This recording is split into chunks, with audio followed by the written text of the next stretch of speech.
In 2001, inside the Vatican's secret archives, a file resurfaced that should have changed the way we remember one of the most infamous trials of the Middle Ages. It was called the Chinon Parchment. For centuries, the Knights Templar had been remembered as condemned heretics, accused of blasphemy, obscene rituals, betrayal, and secret corruption. But this document suggested something quieter and far more uncomfortable. In 1308, the highest leaders of the Templar order had not simply been cast out by the Church. They had been questioned. They had confessed to certain irregularities. They had repented. And then, by papal authority, they were absolved. So why were they still destroyed? That question is where our story begins. Not with a battlefield, or a treasure map, or a secret symbol carved into stone, but with a misplaced record, a piece of parchment that waited nearly 700 years to disturb the official memory of a dead order. The Templars have always attracted legend. Some of it is fascinating. Much of it is exaggerated, and some of it tells us more about our hunger for mystery than about the men themselves. But the Chinon parchment is not a fantasy. It is a document. Quiet, legal, restrained, almost dry. And that is exactly what makes it so powerful. Because sometimes the most unsettling discoveries do not shout. They simply contradict what everyone thought had been settled. Before we venture further into the shadows, take a moment to subscribe, so you never miss a secret that history has tried to forget. And as we begin, leave a comment, letting us know where in the world you are watching from tonight. It's a reminder of how far these forgotten echoes can reach. Tonight, we follow the trail of that lost file back to a world of kings, debt, fear, confession, and pressure. A world where guilt could be manufactured, innocence could be inconvenient, and truth could be sealed away in an archive until someone finally opened the wrong folder. By the time most people meet the Knights Templar, they are already falling. That is one reason their story feels so strange. We rarely encounter them first as administrators, landholders, bankers, diplomats, or aging veterans of a crusading world that had begun to fracture. We meet them in chains. We meet them under accusation. We meet them through the words of their enemies, copied into legal records, repeated in royal proclamations, and later embroidered by centuries of myth. The charges were not mild. The Templars were accused of denying Christ during initiation, of spitting on the cross, of practicing obscene rites, of worshiping a mysterious idol, of granting absolution improperly, of secrecy turned into corruption, of forming, within Christian Europe, something that sounded less like a military religious order and more like a hidden church of blasphemy. To a medieval audience, this was not merely scandalous, it was spiritually radioactive. A man accused of greed might defend himself. A knight accused of cowardice might answer with his sword. But a religious order accused of heresy stood in a different kind of danger. Heresy was not just personal failure, it was infection. It implied that the body of Christendom itself had been entered by disease, and that ordinary caution was no longer enough. That is why the charges mattered even before they were proven. They created an atmosphere in which suspicion began to feel like evidence. And the Templars were especially vulnerable to that atmosphere. They were secretive by design, at least in certain internal rituals. They were wealthy. They held property across Europe, They answered directly to the Pope rather than to local bishops or kings. They moved money. They guarded privileges. They had once embodied the holy violence of the crusading age. But by the early 14th century, the crusading dream had dimmed. The great Christian footholds in the Holy Land had been lost. The question of what the military orders were still for had become more difficult to avoid. In that uneasy space, the Templars became easy to imagine as something darker than they were. This does not mean they were perfect men wrapped in white mantles. No medieval institution of wealth and power should be treated that generously. The order had internal discipline, hierarchy, secrecy, and almost certainly human failings. Some of its ceremonies may have included harsh tests of obedience that later sounded horrifying when described in hostile courtrooms. Some members may have behaved badly. Some accusations may have grown from distorted memories of real customs. But a distorted memory is not the same thing as proof. What is striking about the Templar affair is how quickly the charges became a story people could understand. A secretive order, strange ceremonies, hidden wealth, powerful protectors, foreign wars, lost holy places, men who handled money and claimed spiritual purpose. It almost wrote itself. And that is dangerous. Because when a story already feels believable, evidence can become a formality. The image that formed around the Templars was not simply that they had sinned. Many people sinned. The image was that they had been false from the inside, that beneath the cross on their mantles, beneath their vows, beneath the language of sacrifice, there had been a second loyalty.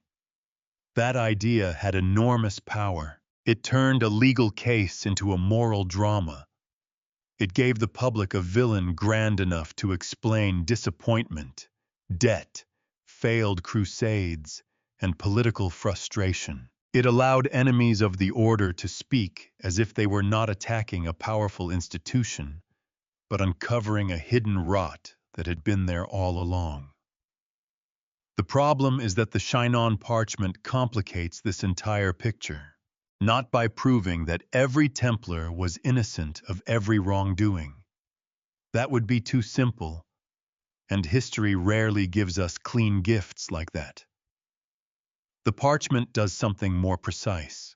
It shows that, at least in the case of the senior leaders questioned at Chinon in 1308, papal representatives examined them, heard their admissions, received their repentance, and granted absolution.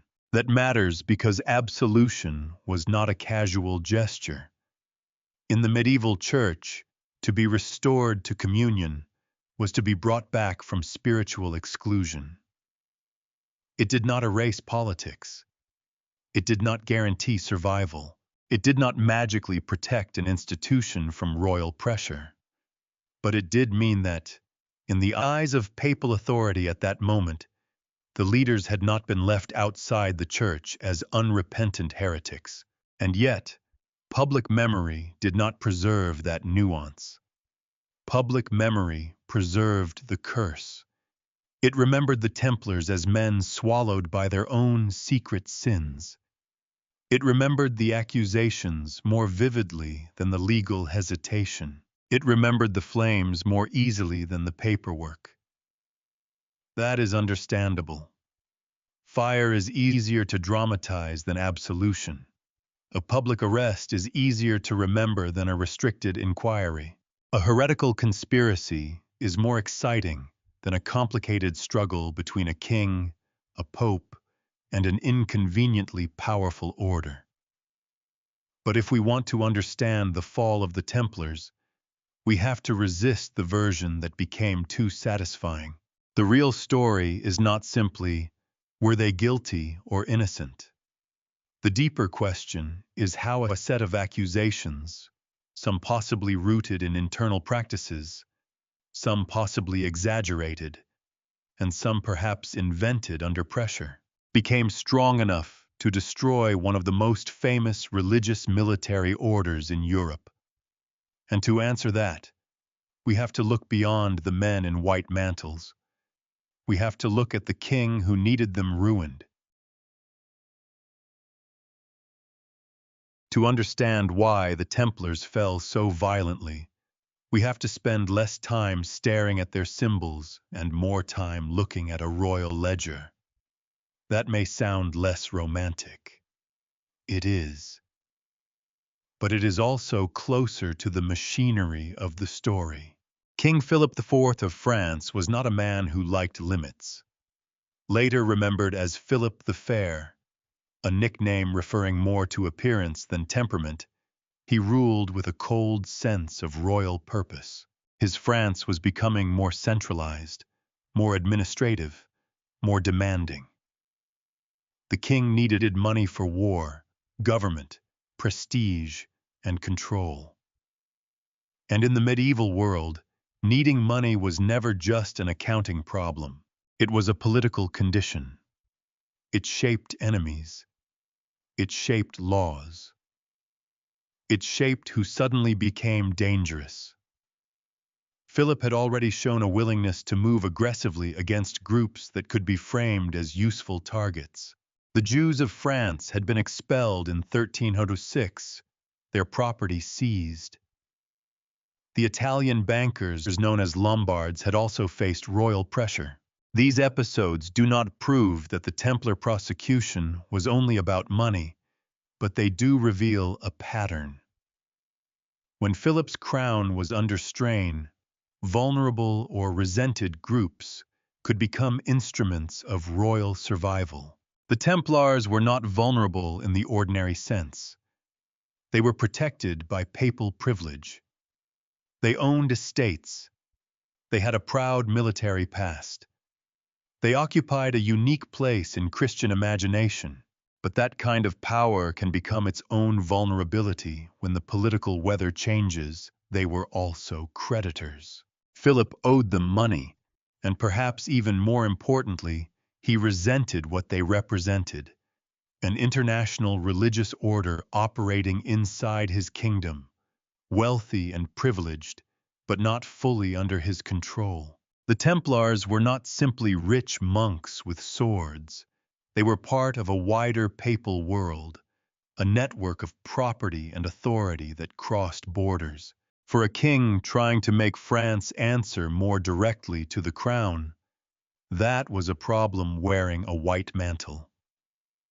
There was another wound beneath all of this: Philip's long struggle with the papacy.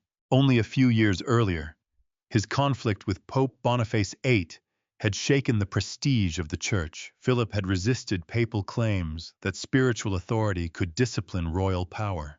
His agents had been involved in the dramatic confrontation at Anagni in 1303, where Boniface was seized and humiliated. The Pope died soon after. The episode did not make Philip look like a humble son of the Church. It made him look like a king prepared to drag sacred authority into the mud if it stood in his way. By the time Clement V became pope, the relationship between throne and altar was already strained, bruised, and deeply political. Clement was French. He never established himself in Rome. His papacy would become associated with the movement toward Avignon, where later popes lived under the long shadow of French influence. It would be too crude to say Clement was simply Philip's puppet. History is rarely improved by turning cautious men into cardboard villains. But Clement was operating in a world where the French crown was powerful, relentless, and close enough to make pressure feel less like diplomacy and more like weather. Philip understood that. He also understood spectacle. A quiet investigation into Templar finances would not have been enough. A dispute over jurisdiction would have been too narrow. To break the order, the accusation had to strike at its sacred identity. It had to make the Templars untouchable, not because they were too powerful, but because they were polluted. Heresy did that. Once the charge entered the air, ordinary political motives could dress themselves in religious necessity. A king pursuing money could sound like a defender of the faith. A conflict over authority could become a rescue mission for Christendom. The seizure of assets could be presented not as opportunism, but as purification. This is one of the most important things to understand about the Templar affair. Politics did not need to replace religion. It could use religion. Medieval rulers and churchmen did not live in a secular world where belief was merely decorative. They took spiritual danger seriously. Heresy frightened people. Oaths mattered. The salvation of souls mattered. But sincere religious fear could exist alongside ambition, debt, resentment, and calculation. A prosecution can be both ideological and useful. That mixture is often more dangerous than simple fraud, because everyone involved can tell themselves they are serving a higher cause. Philip's genius, if we can use that word for something so ruthless, was to make the Templars appear guilty before they had truly been judged. He did not begin by asking the Pope to slowly examine a difficult institution. He moved like a man creating a fact on the ground. The arrests came first. The shock came first. The confessions, extracted under conditions we will have to examine carefully, came after. By the time papal authority tried to regain control, the public imagination had already been fed a story of corruption so severe that hesitation could look like weakness. The king needed more than money. He needed moral control over the narrative. And the Templars gave him the perfect target, because they stood at the meeting point of several anxieties. They were wealthy in an age of royal debt. They were secretive in an age terrified of hidden heresy. They were military monks after the loss of the Holy Land. They were papal servants inside a kingdom whose ruler wanted obedience. They were famous enough to make their fall spectacular, but isolated enough that few would risk themselves defending them once the word heresy had been attached. That word changed everything. It transformed questions into suspicions, suspicions into charges, and charges into a public curse. It meant that even silence could be interpreted badly. If the Templars denied the accusations, perhaps they were lying. If they confessed, the case was proven. If they confessed under torture and later withdrew, perhaps they were trying to escape judgment. The structure of accusation began to close around them before the evidence could breathe. This is why the financial explanation, though essential, is not enough by itself. A king may desire wealth, but desire alone does not dissolve an order protected by the Church. He needs language powerful enough to make destruction appear necessary. Philip found that language in heresy. He found it in the fear that a sacred institution had become secretly inverted. And once that fear was released, it proved very hard to contain. The Templars were about to discover that their real enemy was not rumor alone, or debt alone, or even royal anger alone. It was coordination, because on a Friday morning in October 1307, suspicion became an operation.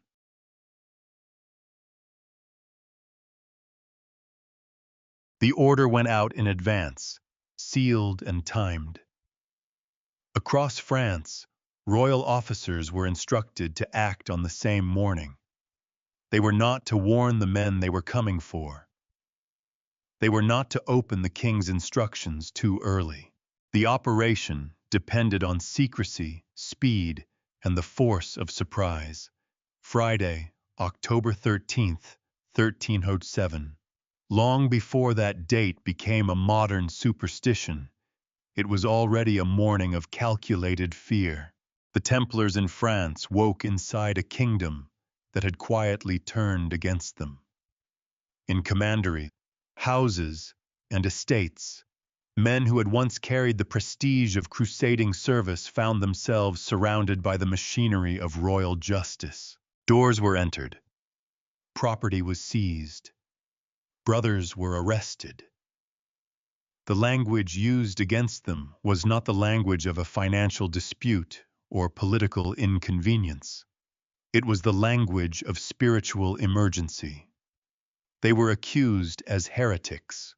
The shock of the arrests is hard to overstate, not because medieval people were unfamiliar with violence, but because of who the Templars were supposed to be. They were not a local gang of suspected criminals.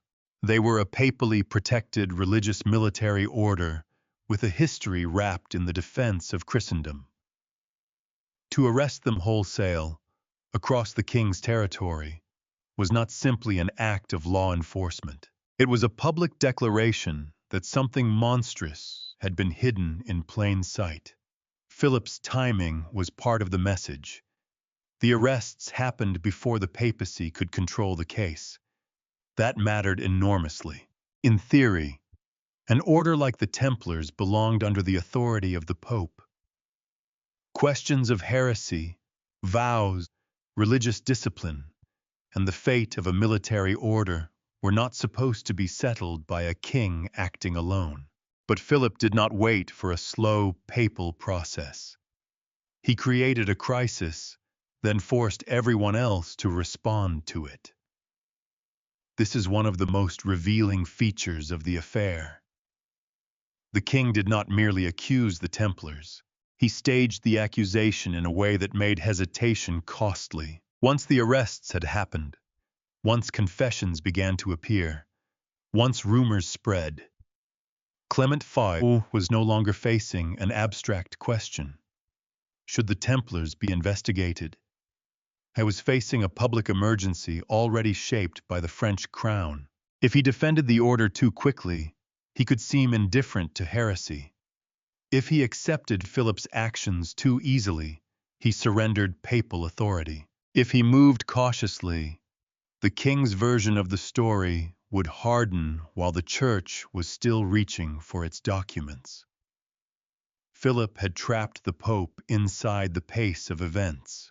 For the Templars themselves, the speed of the arrests destroyed one of the most basic defenses any institution has: the ability to prepare a coherent response.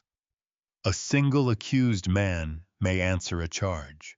A scattered order, seized in multiple places at once, cannot easily speak with one voice. Its leaders can be isolated. Its records can be taken. Its members can be interrogated separately. Fear can travel faster than truth. The arrests also had a psychological function. They turned suspicion into spectacle. A secret investigation might have produced complexity. A sudden mass arrest produced certainty. People saw officers of the king acting decisively. They heard that shocking crimes had been uncovered. They watched a famous order fall under guard.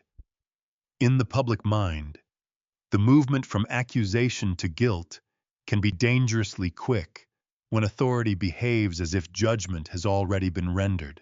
That is why the first day mattered so much. Not because it proved the case. It did not.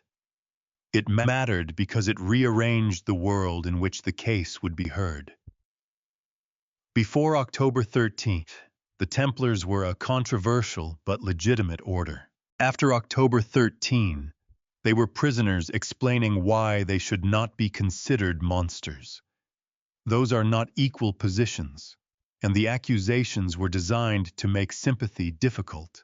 The alleged denial of Christ, the spitting on the cross, the obscene initiation rites, the idol worship. These were not charges that invited calm public debate. They were charges that made ordinary Christians recoil. Even if some people doubted the details, The very repetition of them did damage. A stain like that does not wait for a verdict. It spreads by being named. Here, we have to be careful. The fact that Philip acted ruthlessly does not automatically prove that every allegation was invented. Institutions can be both politically targeted and internally flawed. Some Templars did confess to disturbing practices. Some may have experienced initiation rituals that were humiliating, secretive, or deliberately shocking as tests of obedience. But the problem is the setting in which those admissions emerged. A confession taken after a coordinated royal crackdown, under fear of torture or actual torture, cannot be treated as a clear window into truth. It is more like hearing a voice through a wall while someone else controls the room. The arrests gave Philip control of the room. He controlled the first narrative. He controlled the custody of many prisoners. He controlled the initial momentum. And momentum is not a small thing in politics. Once a public story begins moving, later corrections often arrive as footnotes.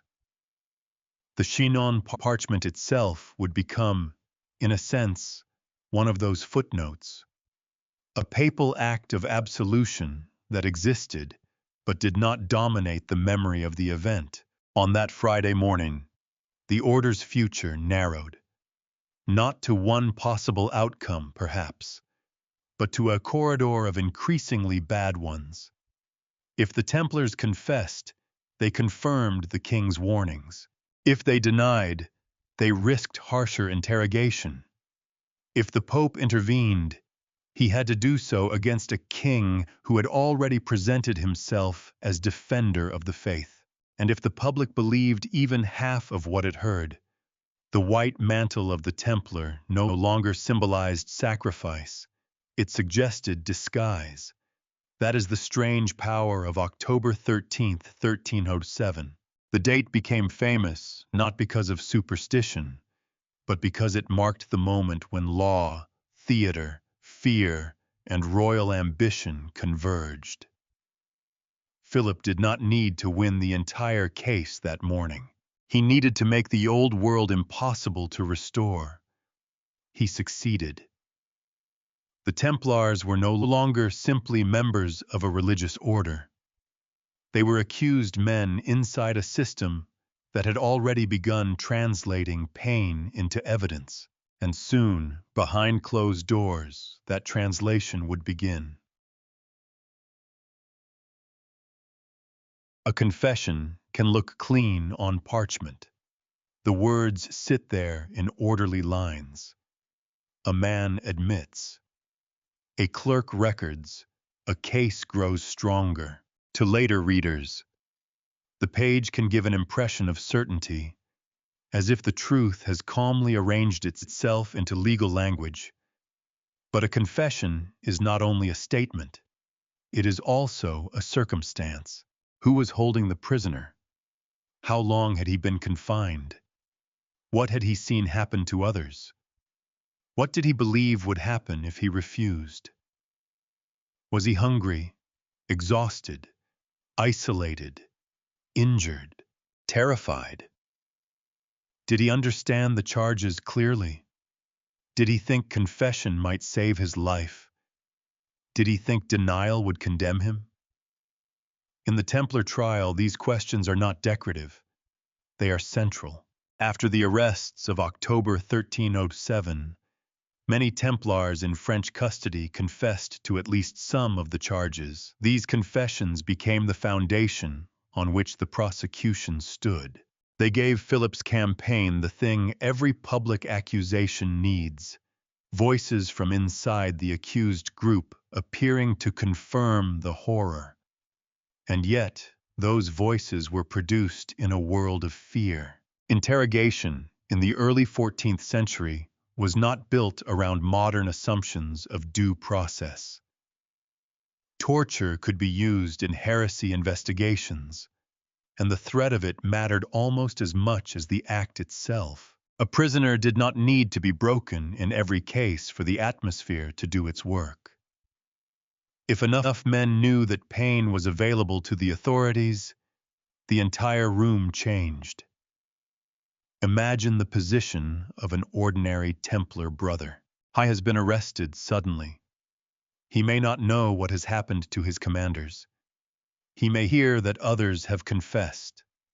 He is told the charges are grave, not theft, not negligence, but offenses against Christ. He is facing officials who already seem to possess the king's confidence.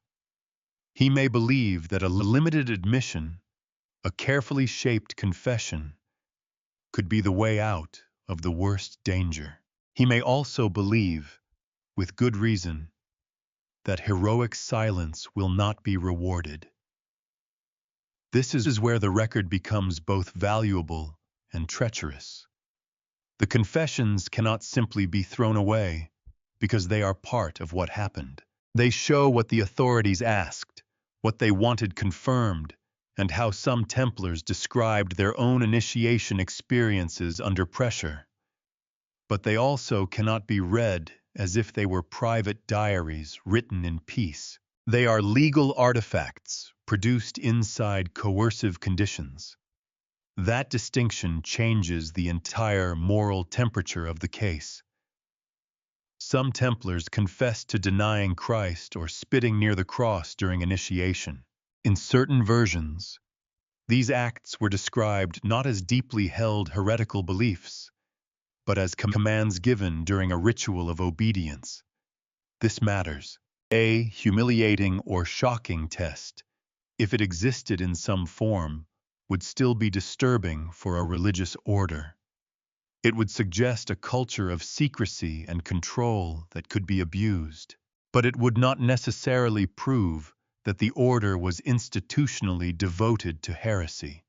The difference between a corrupted ritual and a secret anti-Christian religion is enormous.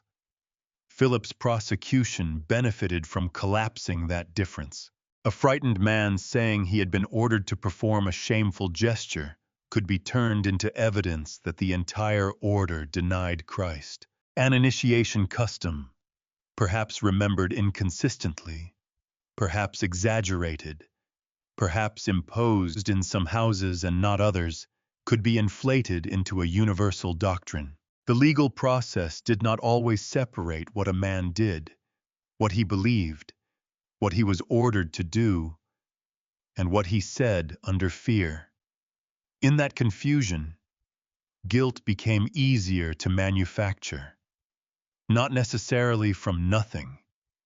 That is important. The most persuasive prosecutions are often not pure inventions. They take fragments, rumors, half-truths, isolated abuses, embarrassing customs, and human weakness, then arrange them into a pattern that looks inevitable. Once arranged, the pattern becomes difficult to challenge. Every denial seems evasive. Every inconsistency becomes proof of secrecy. Every retraction can be explained away as fear of punishment or loyalty to the order, but the retractions are revealing. A number of Templars later withdrew earlier confessions, especially when they appeared before church authorities rather than royal interrogators.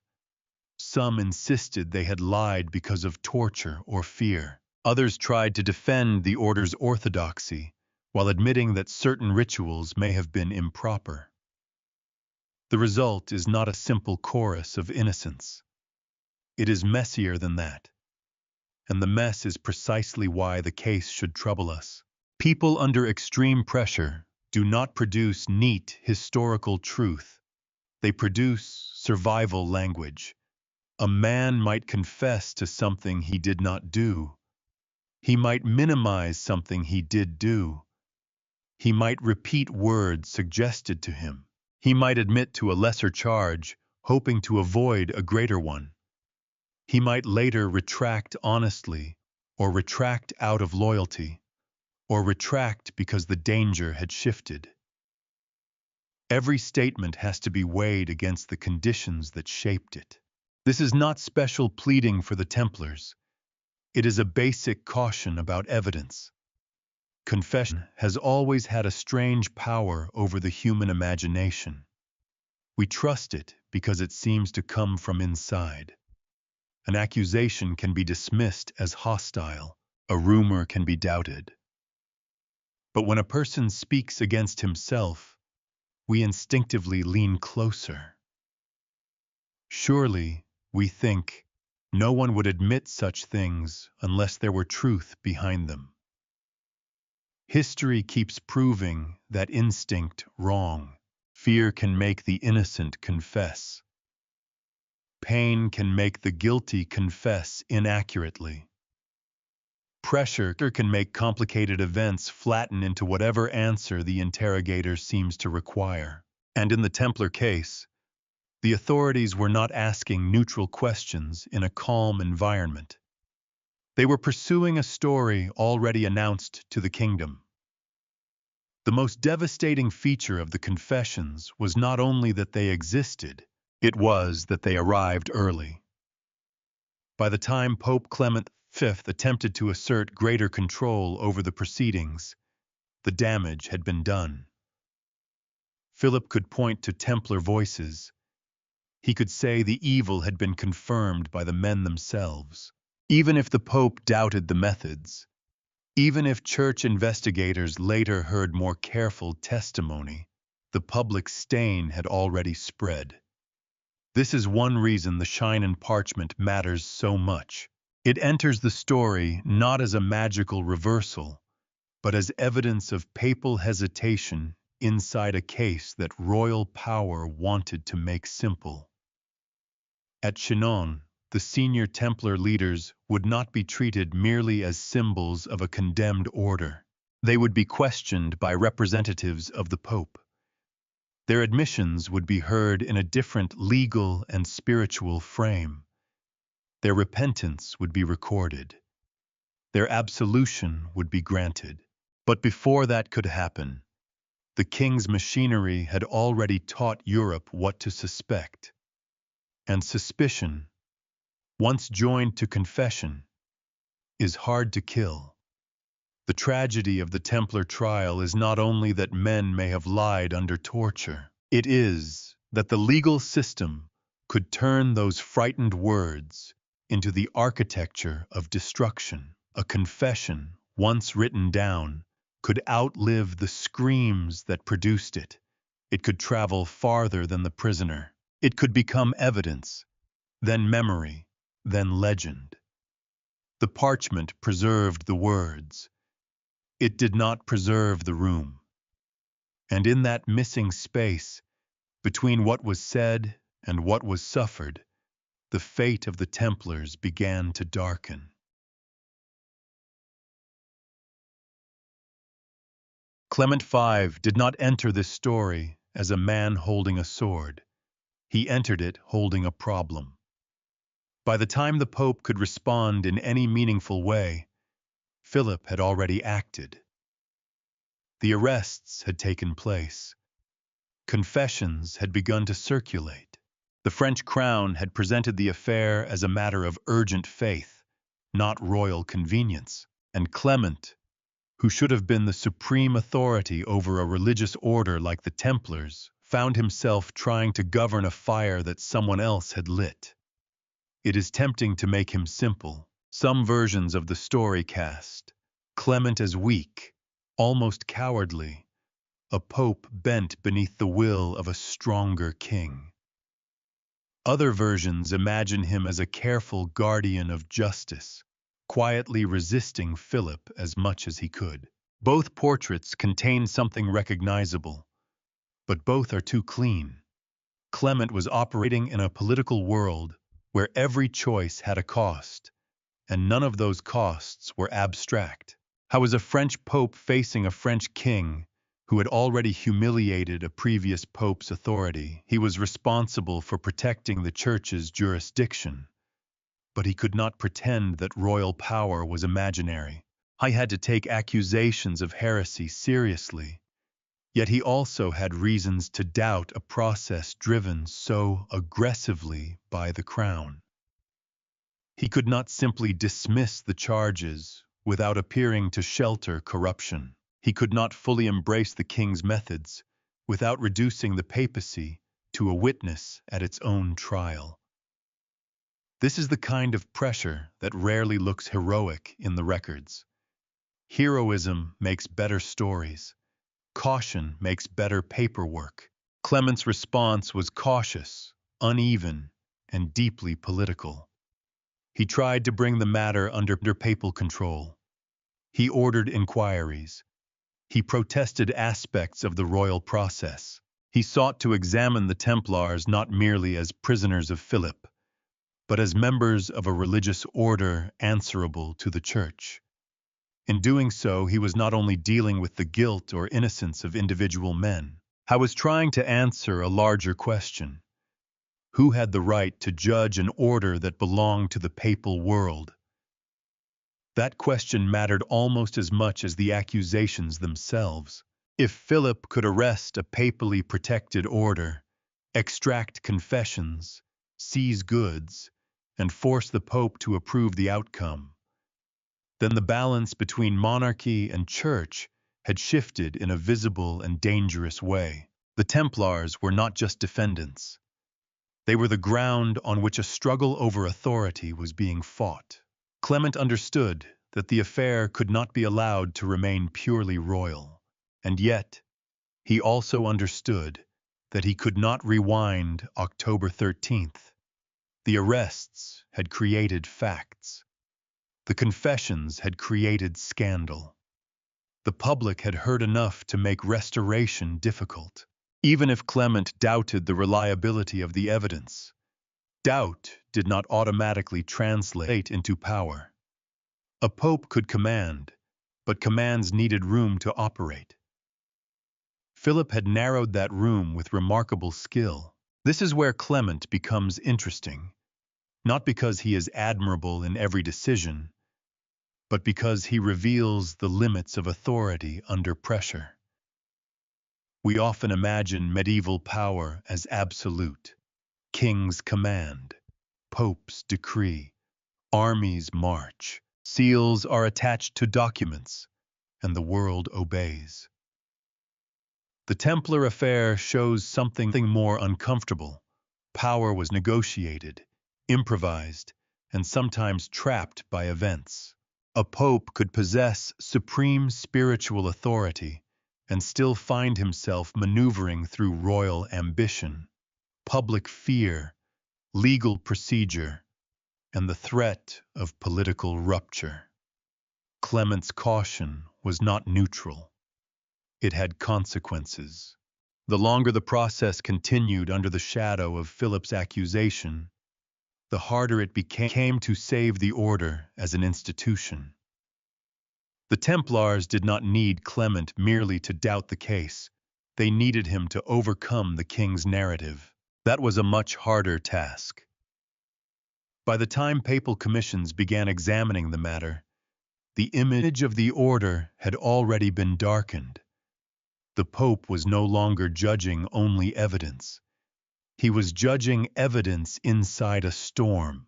Still, Clement did not simply rubber stamp the first royal version. That matters. His decision to send representatives to question the senior Templar leaders at Chinon suggests that he wanted direct papal engagement with the men at the center of the case. These were not minor brothers whose testimony could be easily dismissed. They included Jacques de Molay, the Grand Master, and other leading officials of the order. If the highest Templars were guilty of formal, stubborn heresy, then the case against the order gained enormous force. If they repented and were restored to communion, then the situation became legally and morally more complicated.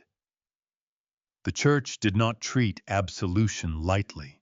In a modern telling, it is easy to rush past the sacramental and legal meaning of what Clement's representatives did. But in that world, to be absolved after confession and repentance was not a meaningless courtesy. It indicated that the leaders were not being left as unrepentant enemies of the faith. Their spiritual status, at least in that moment and under that papal authority, was changed. This is not the same as saying Clement declared the entire order innocent. He did not. Nor does it mean he had the freedom, courage, or political capacity to restore the Templars to their former place. I was trying to manage several realities at once. Possible internal abuses, unreliable confessions, royal pressure, public scandal, and the Church's own need to preserve authority. The result was not a clean acquittal, but a layered and uneasy process. That uneasiness is exactly why the Chinon Parchment feels so significant. It shows Clement's papacy doing something more subtle than either condemning or defending the Templars as legend would prefer. It shows an attempt to distinguish between sin and heresy, between confession and obstinacy, between individual leaders and an entire institution. Those distinctions may seem narrow, but in a trial like this, they are everything. Because Philip's case worked best when distinctions disappeared. The king needed the Templars to be one thing: corrupt, heretical, dangerous, and unworthy of survival. Clement's position, however constrained, allowed for a less convenient possibility that the order may have contained abuses without being a secret heretical church, that its leaders may have sinned or permitted disturbing rituals without being beyond reconciliation, that a scandal could be real and still be politically exploited. That is a difficult argument to make in any age. It is especially difficult when the prisons are full, the king is impatient, and the word heresy has already done its work. So Clement moved between throne and altar, not as a master of events, but as a man trying to keep the church from being dragged entirely behind the king's chariot. He delayed, he investigated, he compromised. He allowed pressure to shape outcomes, but he also left traces of resistance in the record. One of those traces would be written at Chinon, and there, inside the walls of a royal fortress, the story becomes smaller, closer, and more human. Not an order, not a kingdom, not a myth, but a handful of exhausted prisoners facing three cardinals who had come to ask what could still be saved of their souls. Chinon Castle was not a place designed for comfort. It rose above the Vienne River in western France, a fortress of royal power with walls that made distance feel deliberate. To be held there was to be contained not only by stone, but by politics. The senior Templar leaders imprisoned at Chinon in August 1308 were not ordinary captives waiting for a local judgment. They were the living center of a crisis that had spread across Europe. Among them was Jacques de Molay, the Grand Master of the Order. By then, he was not the image later legend would prefer: defiant, prophetic, almost carved out of fire. How was an aging prisoner under immense pressure, caught between the shame of confession, the survival of his brothers, and the authority of a pope who had not yet fully abandoned the case. Around him were other high officers of the temple, men whose names carried institutional weight because they represented the order's leadership, memory, and discipline. Their bodies were in a castle. Their fate was in an argument between king and pope. That is what makes Chinon such a strange scene. It looks, at first, like a small legal episode. Cardinals arrive, prisoners are questioned, admissions are recorded. But in reality, the room carried the weight of several competing stories. Philip's story said the Templars were corrupt heretics whose own confessions had exposed them. The order's survival depended on another possibility, that whatever wrongs had occurred were sins, abuses, or coerced statements, not proof that the temple itself had secretly betrayed the faith. The distinction was narrow. It was also everything. The men questioned at Chinon were exhausted by more than confinement. They had lived for months inside uncertainty. They knew that confessions had already been used against the order. They knew that royal pressure was not softening. They knew that the Pope's representatives were not merely curious visitors. These cardinals had come with authority, and their judgment could shape whether the leaders were treated as reconciled Christians or as men spiritually outside the church. The scene asks us to slow down. A modern viewer may want the moment to produce a simple answer. Were they innocent? Were they guilty? Did they tell the truth? Were they performing repentance because it was the safest option?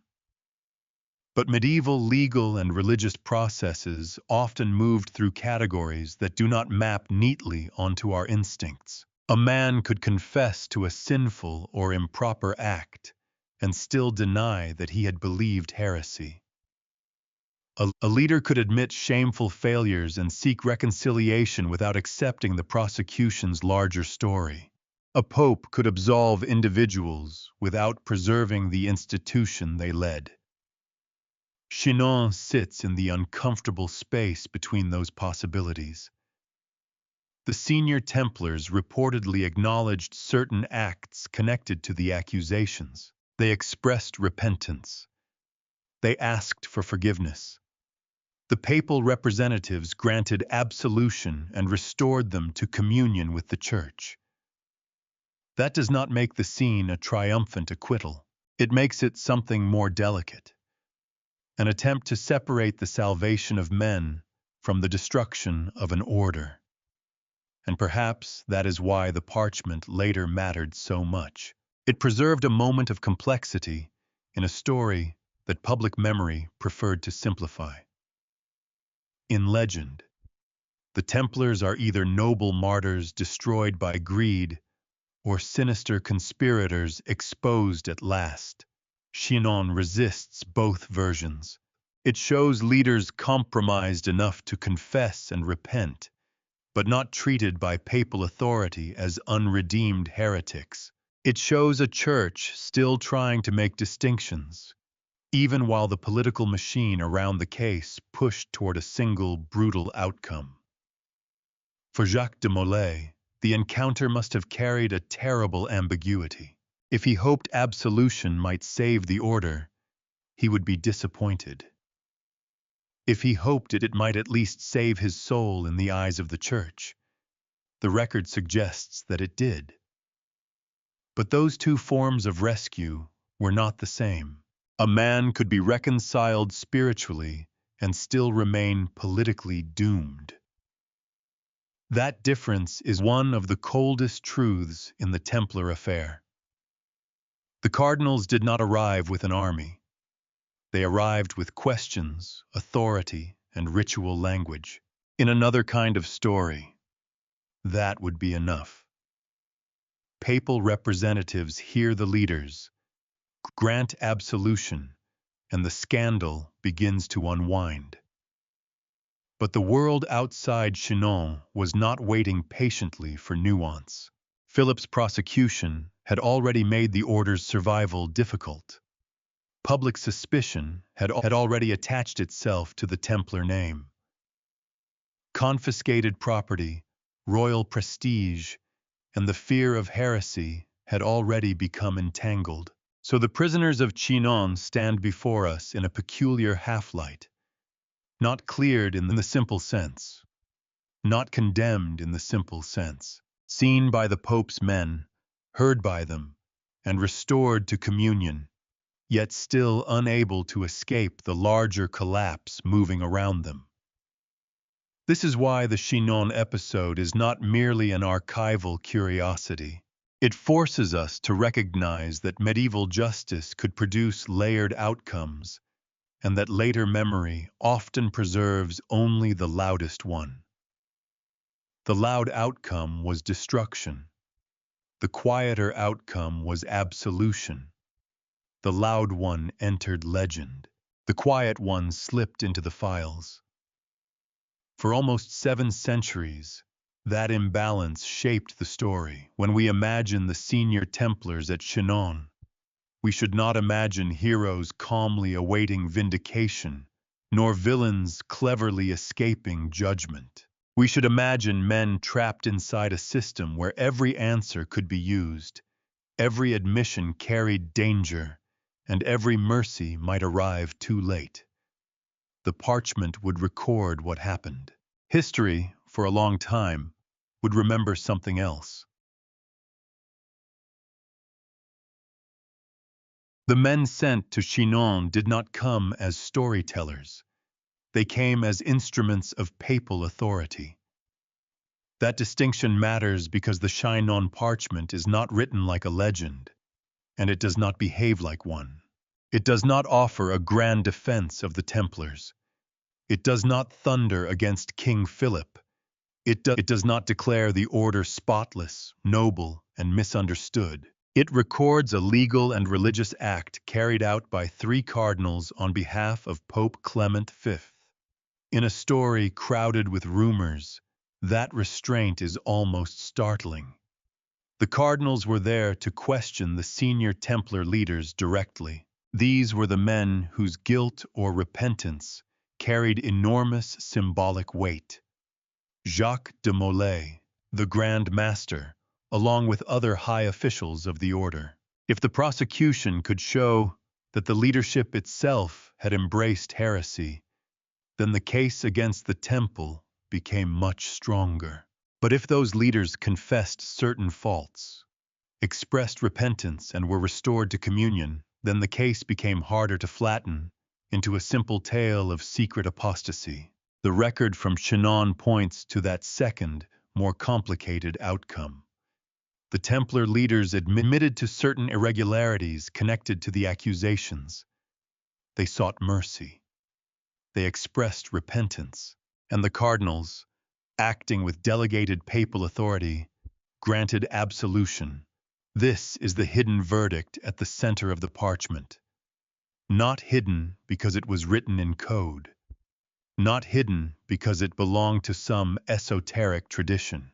Hidden because history can bury things in plain administrative language, then misplace them long enough for a louder version of events to win. Absolution was not a shrug. It was not the church saying, "Never mind." It was not a private expression of sympathy. In the sacramental and legal world of the early 14th century, absolution meant that the leaders, having confessed and repented, were reconciled to the church. They were restored to communion. They were not left, in that moment, as obstinate heretics beyond spiritual repair. That is a narrow point. It is also a devastating one, because the public memory of the Templars would become dominated by condemnation. Their name would be tied to heresy so strongly that for many later audiences, the trial seemed to end with the simple verdict: guilty. The Chinon parchment does not allow that simplicity. It reveals that the highest Templar leaders were treated by papal representatives not merely as enemies of the faith, but as sinners capable of repentance and reconciliation. For a medieval religious order, that difference mattered profoundly. The cardinals had to navigate a dangerous line. They could not ignore the admissions. They could not pretend the scandal had no substance. They could not erase the fact that several Templar practices, as described in testimony, appeared deeply troubling. But they also had to distinguish between a sinful act performed under command, a shameful initiation custom, a coerced confession, and a settled belief in heresy. Modern readers often underestimate how important those distinctions were. A man who denied Christ under pressure during an initiation ritual had committed something grave if the act truly occurred. But had he inwardly rejected the faith? Had the order taught him to worship something else? Was this a doctrine, a test, a corruption, a local abuse, a memory reshaped by interrogation, or a confession molded by fear? Those are not evasions. They are the actual questions on which the meaning of the case depends. Philip's prosecution had little interest in leaving them open. The king's case became stronger when all disturbing details pointed in one direction. Every odd ritual became heresy. Every secret became conspiracy. Every confession became proof of institutional rot. The papal inquiry at Chinon introduced a more careful logic, one that did not necessarily save the order, but did prevent the record from becoming entirely royal. The three cardinals, in that sense, were not merely interviewing prisoners. They were trying to recover jurisdiction. They were reminding the world, or perhaps only the Parchment, that the fate of Templar souls did not belong exclusively to the French crown. A king could arrest. A king could accuse. A king could seize and pressure and shout. But absolution belonged to the Church. That may sound like a technical matter. It was not. Authority often reveals itself most clearly in the small verbs of legal documents: questioned, confessed, repented, absolved, restored. Each word marks a boundary. Each word says who has power to define guilt, who has power to forgive, and who has power to decide whether a scandal is terminal or repairable. At Chinon, the cardinals did not save the Templars from history, but they left evidence that the Church's own handling of the case was more complex than the eventual destruction suggests. This is why the Parchment unsettles the familiar story. It places a quiet papal mercy underneath a public catastrophe. It shows that the leaders of the order passed through a moment in which, spiritually speaking, the door was not shut. And yet the institution would still be driven toward dissolution. The men could be absolved while the order remained politically doomed. That contradiction is the heart of the mystery. Not because it proves a secret conspiracy in the modern sense, with hidden bloodlines and underground brotherhoods. Those stories came later, feeding on the empty spaces left behind. The real mystery is colder and more human.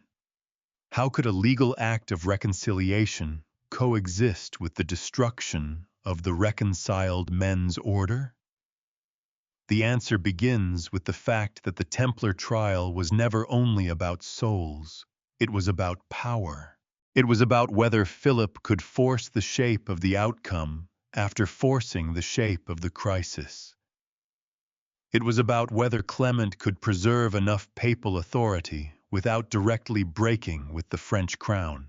It was about whether an institution already ruined in reputation could survive even if its leaders were not treated as irredeemable heretics. The Chinon verdict, if we call it that, was hidden not because it lacked meaning, but because it lacked political force. A Parchment could absolve. It could not undo a spectacle. It could not return seized property. It could not calm public horror. It could not make a king forget his debts or his ambitions. It could not restore trust in a military order whose name had already been dragged through the language of blasphemy. So the cardinal's decision remained, in practical terms, strangely fragile. It was real. It mattered. It was written down. And still, it was not enough. That is perhaps the most disturbing lesson of Chinon. We like to imagine that a discovered truth naturally corrects a false story. But history does not always move that cleanly. Sometimes a document can preserve the truth and lose the argument. Sometimes the official record can contain mercy, while public memory remembers only guilt. Sometimes a verdict exists, and still the condemned keep walking toward the end prepared for them. At Chinon, 3 cardinals did what they had been sent to do. They questioned the prisoners. They received their repentance. They restored them to communion. Then the parchment entered the archive, and the larger machinery kept moving. The Chinon parchment is powerful partly because it is so easy to misuse. A rediscovered Vatican document, the Knights Templar, a lost verdict, a secret hidden for centuries. These ingredients are almost too tempting. They invite exaggeration before the ink has even dried in the mind. Give the story a little theatrical lighting. Add a few rumors about treasure or forbidden knowledge, and suddenly a careful legal record becomes the key to every Templar fantasy ever invented. But that is not what the parchment is. Its importance is narrower, and because it is narrower, it is stronger. What the Chinon parchment proves is that in 1308, papal representatives questioned the senior leaders of the Knights Templar, including Jacques de Molay, heard their admissions and repentance, and granted them absolution. They were restored to communion with the Church. The document shows that, at that moment, the highest Templar leaders were not simply abandoned by papal authority as unrepentant heretics. That is the central fact. It is not a small one, but it is not everything. The parchment does not prove that every accusation against the Templars was false. It does not prove that no disturbing initiation customs ever existed. It does not prove that every confession was invented, or that every brother was innocent, or that the order had no internal problems. It does not reveal a hidden treasure, a surviving bloodline, a secret doctrine, or a heroic underground brotherhood waiting patiently for a documentary narrator to discover them. History is rude that way. It often gives us something more useful than fantasy: a limit. The parchment tells us where one claim can go and where it must stop. It can support the argument that the senior leaders were absolved of heresy by papal authority after investigation. It cannot support the claim that the Templars were spotless martyrs in every respect. It complicates the old condemnation, but it does not replace it with a fairy tale. That distinction matters because modern culture has made the Templars into a screen onto which almost anything can be projected. For some, they are noble victims of royal greed. For others, they are guardians of hidden wisdom. For others still, they are proof that medieval Christianity was full of secret societies and suppressed truths. The actual historical record is more stubborn, more fragmented, and less eager to entertain us. The Chinon parchment does not open a door into occult certainty. It opens a door into legal complexity. And legal complexity is exactly what the Templar trial has often been denied. The popular version tends to move in a straight line: accusations, confessions, condemnation, flames. It is memorable because it feels complete, but the parchment interrupts that line. It shows that between confession and destruction, there was a papal act of reconciliation.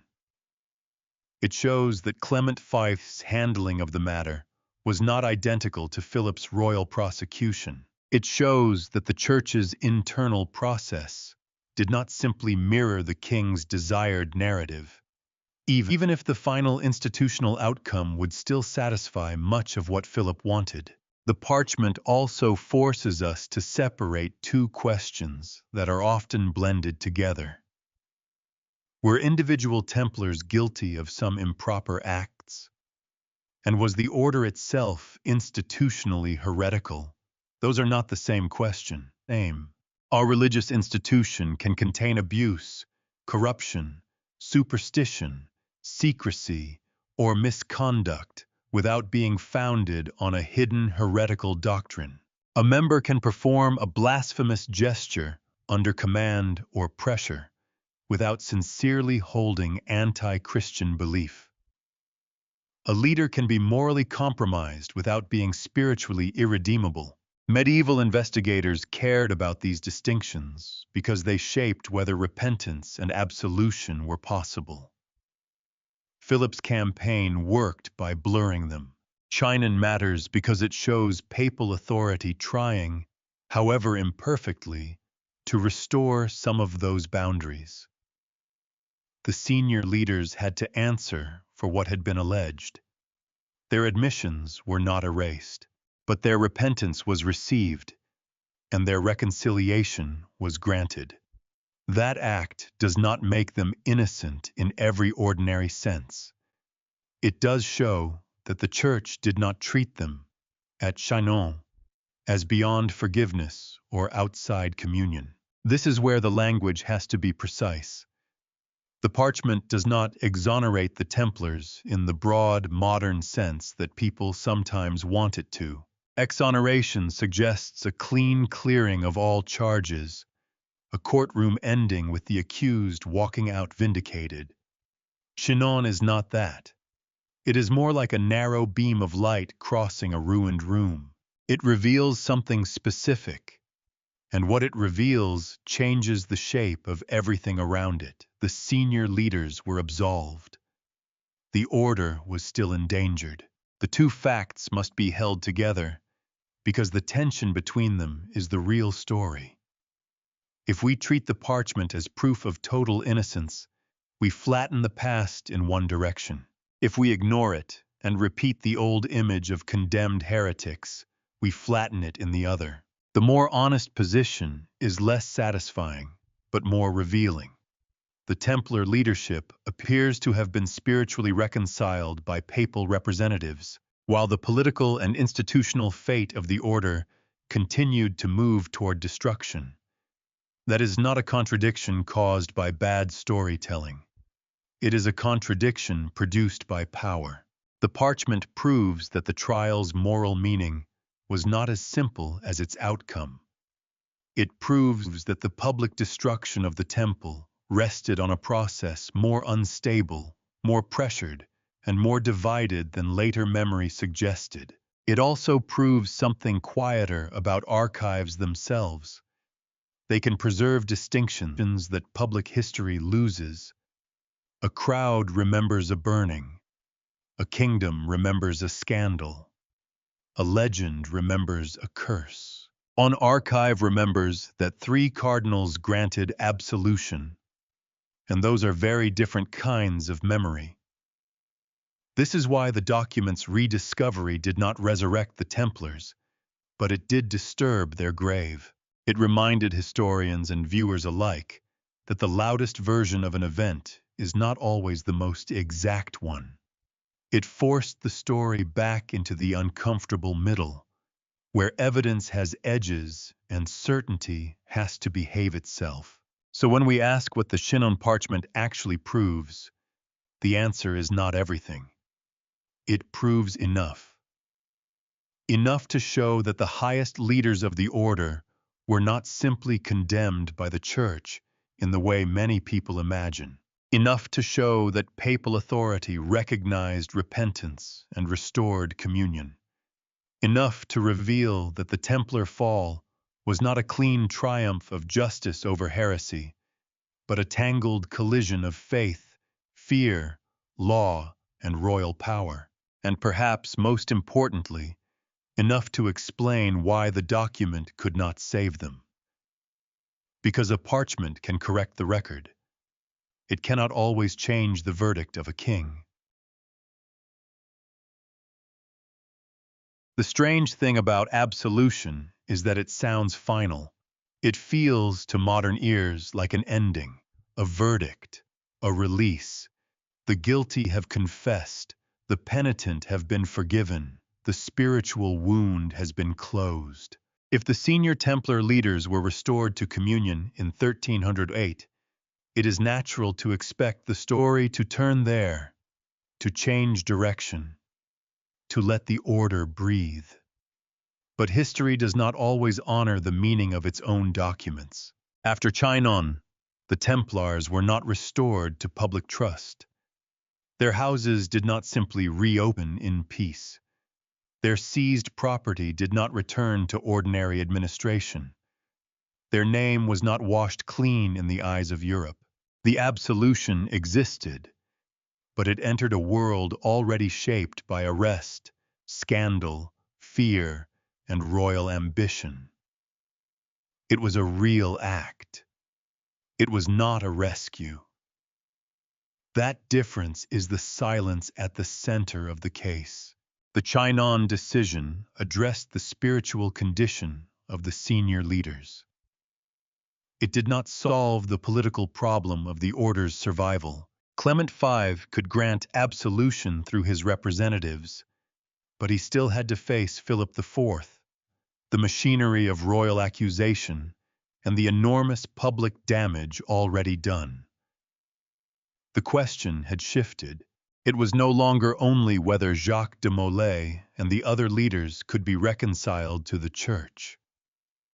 It was whether the Temple, as an institution, could continue after being publicly associated with heresy on such a scale. And Philip had every reason to make sure the answer was no. The king's prosecution had created a trap with more than one lock. If the Templars were treated as innocent, Philip's actions became harder to defend. He had arrested a papally protected order, seized its members, damaged its reputation, and launched one of the most shocking prosecutions of his reign. A reversal would not merely embarrass him, it would challenge the moral authority he had claimed from the beginning. So the pressure continued, not always as a single dramatic gesture. Often, power works through persistence. Meetings, demands, delays, negotiations, public expectations. The threat that refusing the king might create a wider rupture. Philip did not need to disprove the Chinon absolution in order to keep moving toward the destruction of the order. He needed to keep the larger question focused on institutional danger rather than individual reconciliation. That was a much easier battlefield for him, because institutions live by trust. Once trust is damaged badly enough, survival becomes difficult even without a clean conviction. A religious order accused of secret blasphemy cannot simply say, "The legal situation is more complicated than you heard," and expect the world to relax. Complexity is weak medicine against disgust. Suspicion does not politely leave the room because a papal document has made distinctions. The Templars were caught in precisely that imbalance. The evidence against them was unstable, but the suspicion was strong. The confessions were questionable, but they existed. The Pope had reasons to hesitate, but hesitation looked dangerous. The leaders had been absolved, but absolution did not erase the scandal. Every careful distinction remained vulnerable to the same blunt reply. Could Christendom really allow this order to continue as before? Philip's answer was obvious. Clement's answer became more tragic. He could investigate. He could slow the process. He could try to preserve papal authority. But saving the order would require more than legal caution. It would require a confrontation with the French crown strong enough to reverse the public meaning of the case. Clement never delivered that confrontation. Perhaps he believed it was impossible. Perhaps he believed the order was too compromised to defend. Perhaps he feared the damage a break with Philip could do to the church itself. Here, the evidence does not let us enter Clement's conscience with confidence. What we can see is the result. The absolution remained buried inside a larger process, moving toward suppression. This is one of those moments when the Templar story stops being only medieval and starts feeling painfully familiar. Institutions can be cleared in one sense and destroyed in another. A document can correct a charge without restoring a reputation.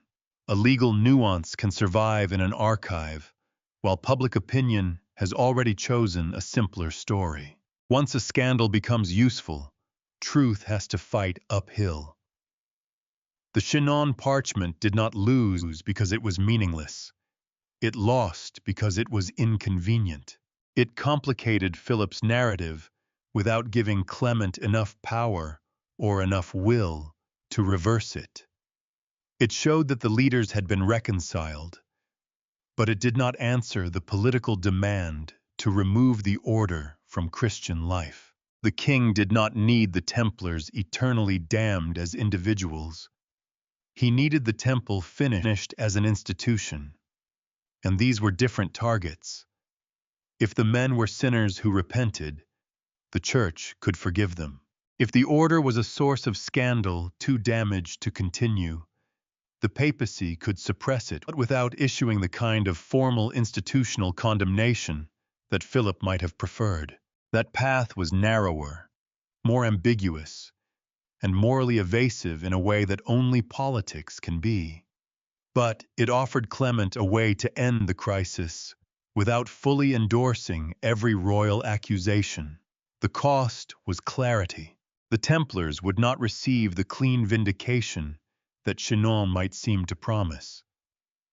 Nor would the order be convicted through a definitive proof of institutional heresy. Instead, it would be pushed toward an ending that lived between verdict and compromise.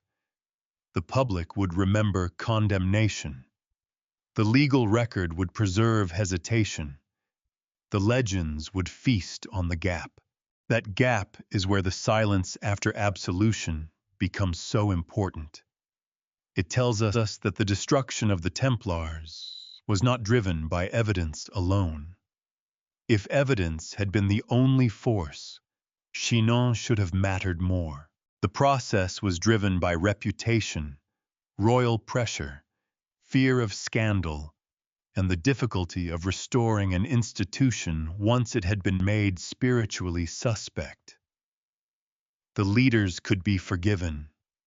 The order could still be sacrificed, and perhaps that is the most unsettling possibility the parchment leaves behind. Not that the church secretly knew the Templars were innocent in every way. Not that Philip invented every charge out of nothing. Not that a hidden truth lay waiting to overturn all of medieval history. The unsettling possibility is more ordinary and therefore more believable. Everyone involved may have known the case was not clean and still allowed the ending to proceed because the alternative had become too costly. That is how silence works in history. It is not always the absence of knowledge. Sometimes it is the decision not to let knowledge interfere too much. After Chinon, the parchment did not vanish in a puff of conspiracy.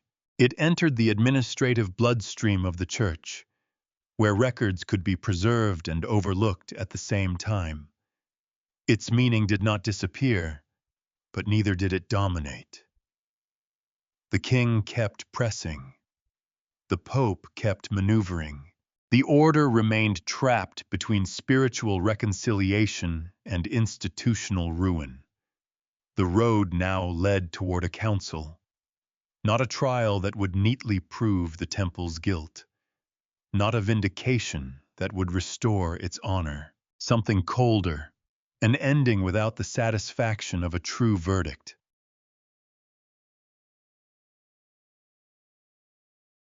The end of the Templar order did not arrive like a clean sentence spoken by history. It arrived through a council. That matters, because councils are not only places where truth is examined. They are places where pressure is organized, where language is negotiated, where outcomes are made official after the struggle has already shaped what can realistically be said.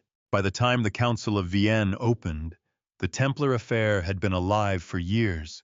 The arrests, the confessions, the retractions, the papal inquiries, the royal demands, the scandal, all of it had hardened into a crisis too large to leave unresolved. Something had to be done with the temple. But what exactly? That was the difficult question. If the order were formally convicted of institutional heresy, the case would have a brutal clarity. The accusations would be sealed into doctrine and judgment. Philip's campaign would receive the kind of complete vindication it had always seemed to seek. But if the order were declared innocent and restored, then the king's entire prosecution would stand exposed as an overreach of astonishing scale. Neither path was easy. One demanded proof strong enough to condemn an entire religious military order. The other demanded courage strong enough to defy a king. The solution that emerged was neither full conviction nor restoration. In 1312, Pope Clement V suppressed the Knights Templar by papal decree. The order was dissolved, not through a definitive finding that it had been proven institutionally heretical, but as a measure shaped by scandal, reputation, and political necessity. It was an ending without the satisfaction of a true verdict. That ambiguity is easy to miss, because the practical outcome was so dramatic. The temple ceased to exist. Its brothers were dispersed, imprisoned, transferred, or left to whatever arrangements local authorities and church officials made. Its property was reassigned, in many cases intended for other religious military purposes rather than simply handed to the French crown outright. The famous name was removed from the map of Christian power.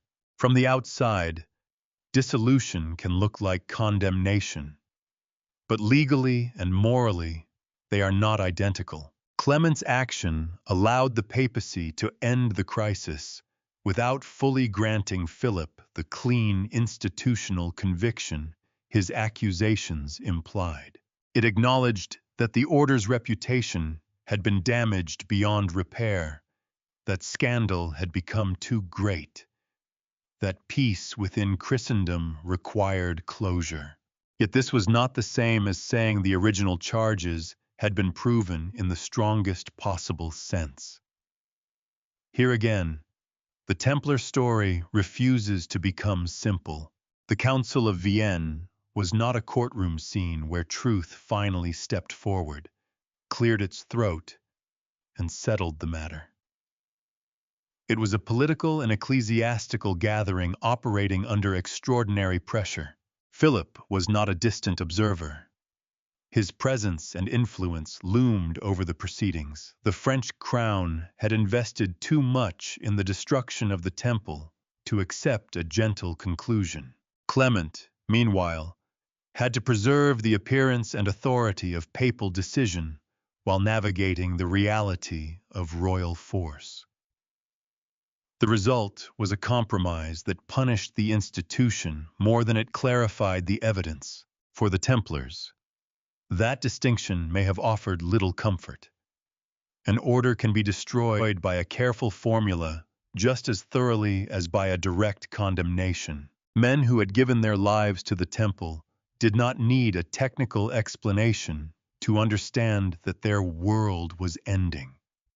The seal, the rule, the commanderies, the hierarchy, the shared identity, These were not abstractions.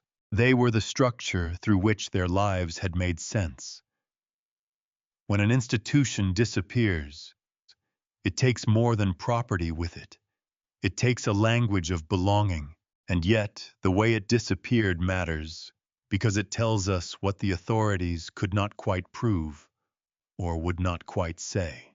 If the Templars had been plainly, demonstrably, and universally guilty of the monstrous charges proclaimed in 1307, one might expect a clearer condemnation. Instead, the papacy chose suppression. That choice does not make the order innocent.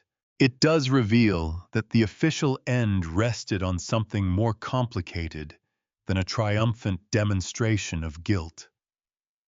This is where modern myths often rush in too quickly. Some people see the lack of formal institutional conviction and leap to total innocence.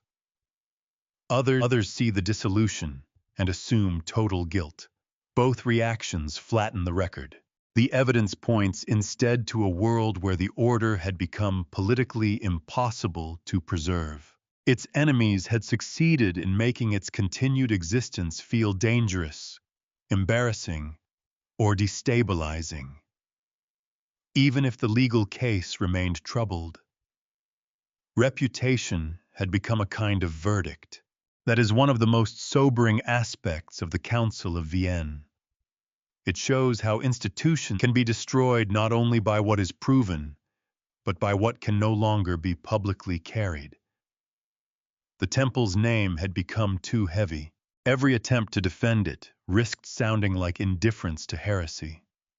Every distinction between individual misconduct and institutional doctrine demanded patience from a world already trained to suspect the worst. Clement chose closure.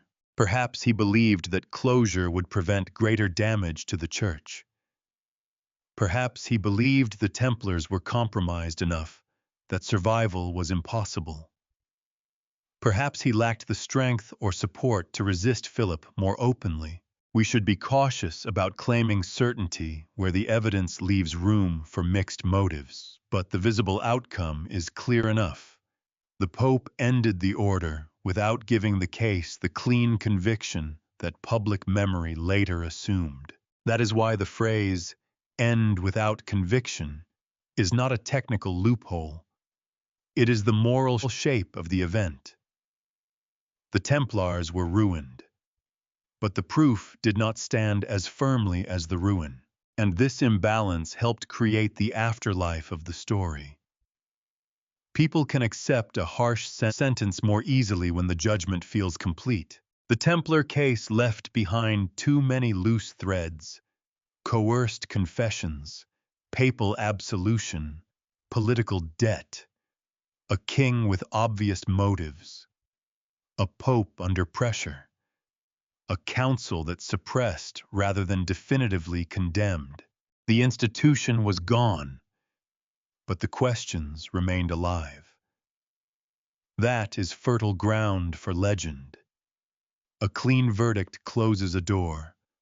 An ambiguous ending leaves it open just enough for rumor to enter. By 1312, the Knights Templar no longer had a future as an order. Their public identity had been broken beyond repair. Yet the most famous Templar still had one final role to play, though he could not have known how large it would become in memory. Jacques de Molay had confessed. He had been absolved. He had watched the institution he led disappear, and in 1314, standing near the end of his life, he would make a final choice that transformed a failed medieval prosecution into something far more enduring: a legend of defiance, betrayal, and fire. Jacques de Molay's final years were spent inside a story that had already learned how to use him as Grand Master of the Knights Templar. He was more than a prisoner. He was a symbol large enough to carry the guilt or dignity of the entire order. If he confessed, the prosecution gained the voice it most wanted. If he resisted, his resistance could be punished as stubbornness. If he tried to explain the difference between shameful ritual acts and true heresy, the nuance could vanish beneath the noise. By 1314, the order he had led no longer existed. That fact must have changed the meaning of everything.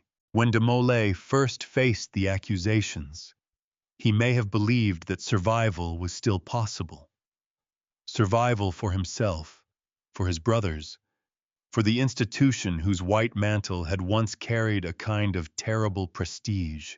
But after the Council of Vienne, there was no temple to save in any practical sense.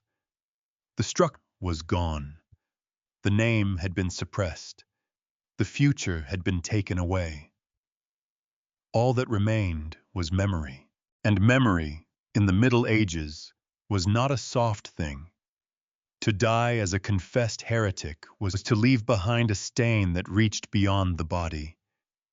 It marked the soul in the eyes of the faithful, and it marked the name in the world of the living. For a man like de Molay, whose life had been bound to vows, warfare, hierarchy, and Christian service, that stain may have become unbearable once there was no institutional bargain left to preserve. According to later accounts, he retracted his confession. The exact details of the moment have been shaped by chroniclers and memory, so we should be cautious about imagining every gesture too confidently. But the basic outline is powerful.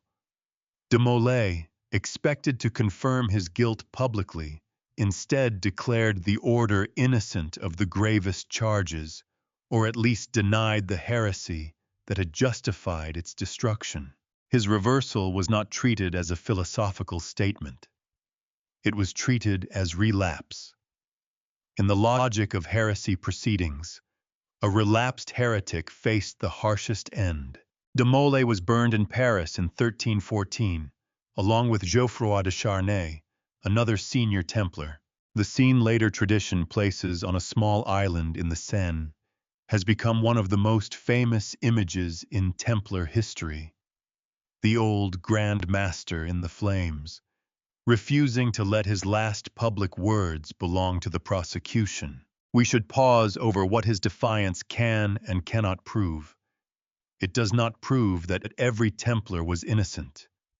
It does not erase earlier admissions. It does not solve the contradictions of the trial. A man facing death may speak with courage, but courage is not the same as documentary proof. At the same time, his retraction cannot be dismissed as meaningless. It shows that, at the end, de Molay resisted the identity that had been imposed on him. He refused to let the order's final memory be simply that of a heretical brotherhood, exposed and rightly destroyed. That refusal mattered because it gave later generations a human center for the entire tragedy. Large institutions are difficult to mourn. They have property, rules, privileges, enemies, and bureaucracy. But a man dying in public is easier to remember. De Molay's death gave the Templar story a face. It condensed years of legal ambiguity into a single image of final resistance. This is where history and legend begin to touch. Later stories claimed that de Molay cursed Philip IV and Clement V from the flames, summoning them to judgment before God within the year. Both men did die soon after. Clement in April 1314, Philip in November of the same year. The coincidence was irresistible. Chroniclers and later writers turned it into moral theater. The destroyed Grand Master, the guilty king, the pressured pope, the judgment of heaven. The pattern was too elegant for legend to ignore. But elegance is not evidence. The curse should be treated with caution. It may reflect later interpretation more than a reliable record of what de Molay said. Medieval people were deeply attentive to signs, divine justice, and the moral meaning of sudden deaths. When powerful men who had overseen the fall of the Templars died soon after the Grand Master, the story almost demanded a shape. A curse gave it one. Even if the curse is legend, its popularity tells us something real. People sensed that the Templar affair had not ended cleanly. They sensed that a wrong, or at least an unresolved violence, lay beneath the official outcome. The curse gave emotional form to what the legal record left uncertain. It allowed the dead to answer the living. It allowed a ruined man to become, in memory, a judge. That is why de Molay's final defiance became so powerful. It did not need to prove the order's innocence in a modern legal sense. It needed only to disturb the certainty of its condemnation. His death said, or was remembered as saying, that the official story had not captured the whole truth, and in this case that suspicion was justified. The Chinon parchment, unknown to most later storytellers, would eventually show that de Molay's spiritual status had once been treated with more nuance than the flames suggested. He had been among those absolved by papal representatives in 1308. That does not make his final death less explicable within the rules of the time. A man who confessed, was absolved, and later retracted in a public setting could still be condemned as relapsed, depending on how the authorities interpreted his statements. But it does make the moral picture darker. I was not simply a villain exposed. He was not simply a saint betrayed. He was a man trapped inside a sequence of pressures: confession, absolution, suppression, retraction, execution. Each stage changed the meaning of the one before it. Each authority demanded something from him. The king needed guilt. The church needed order. The remnants of the temple needed dignity. His own conscience, perhaps at the end, needed refusal. That refusal cost him everything. Yet it gave the Templars something the suppression of 1312 had tried to deny them: an ending that people could not easily forget. The order had been dissolved by decree, but de Molay's death turned dissolution into drama. It gave the story fire, voice, and grievance. It ensured that the Templars would not fade as an administrative casualty of papal politics. They would become a question. Were they martyrs, criminals, victims, heretics, pawns, guardians of some vanished secret?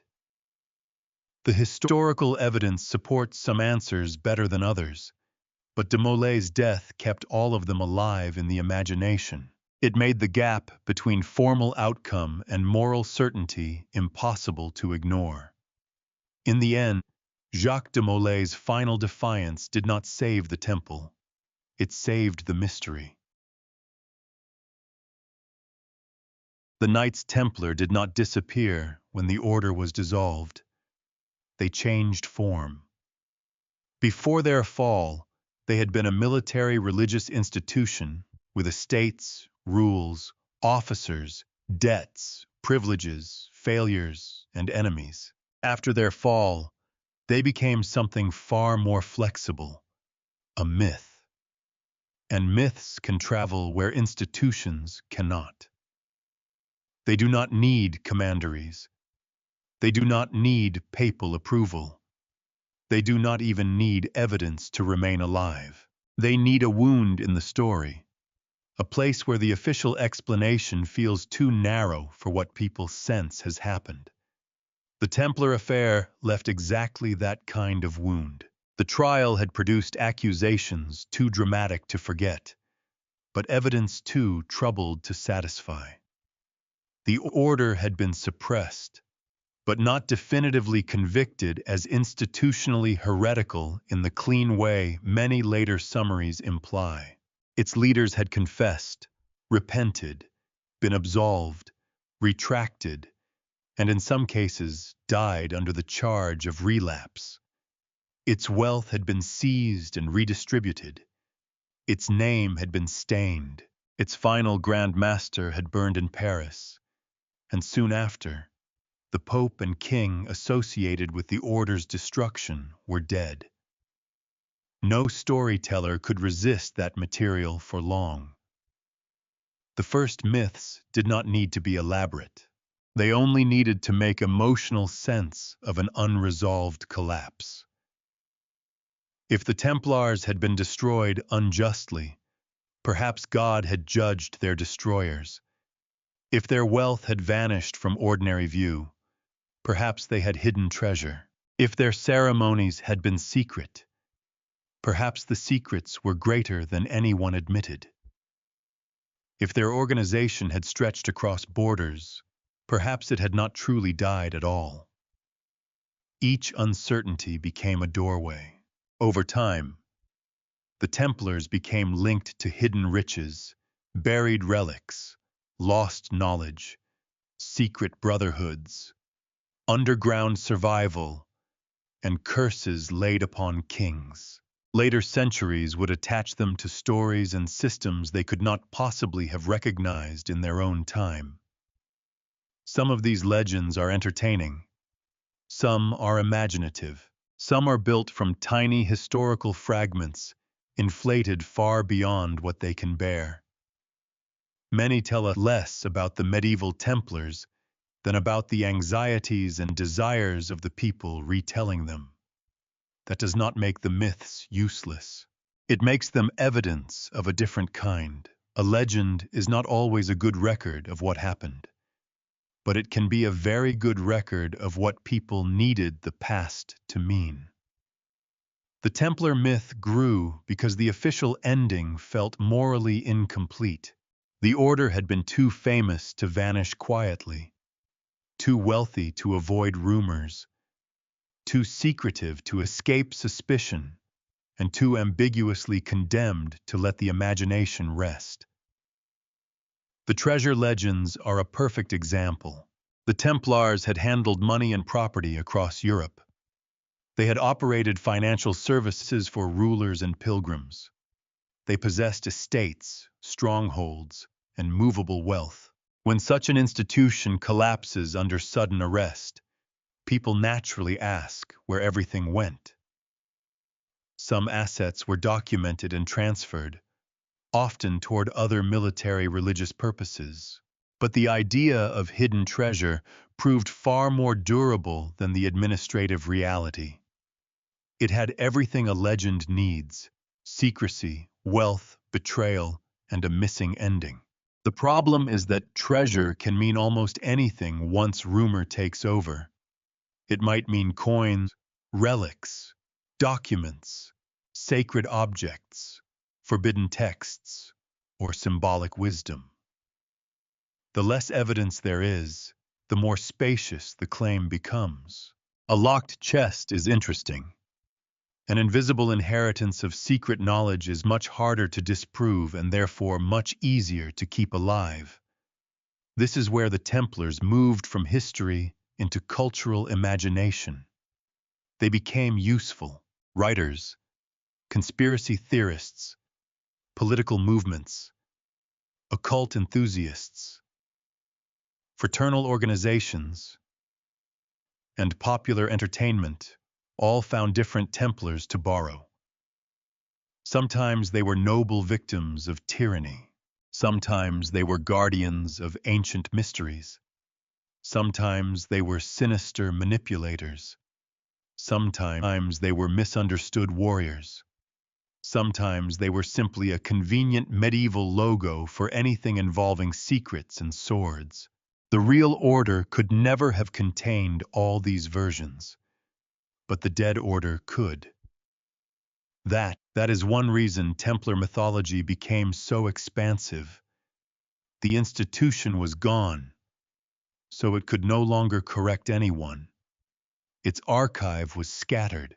Its members were dead. Its reputation was unresolved. Into that emptiness, Later centuries poured their own concerns. The Enlightenment could find anti-clerical lessons. Romantic writers could find tragic chivalry. Modern thrillers could find codes, relics, and conspiracies. Each age rebuilt the Templars in its own image, then acted surprised by the reflection. There is a kind of dark comedy in that, though the men who suffered the trial would not have enjoyed the joke. A religious military order that had spent much of its existence concerned with discipline, property, warfare, and obedience became, in modern imagination, one of history's great containers for mystery. The actual brothers might have been baffled to learn how many secrets they were later accused of keeping. They struggled enough with the charges of their own century. They did not need several more centuries adding treasure maps and cosmic riddles to the paperwork. Still, the myths endured because they answered something the official record did not.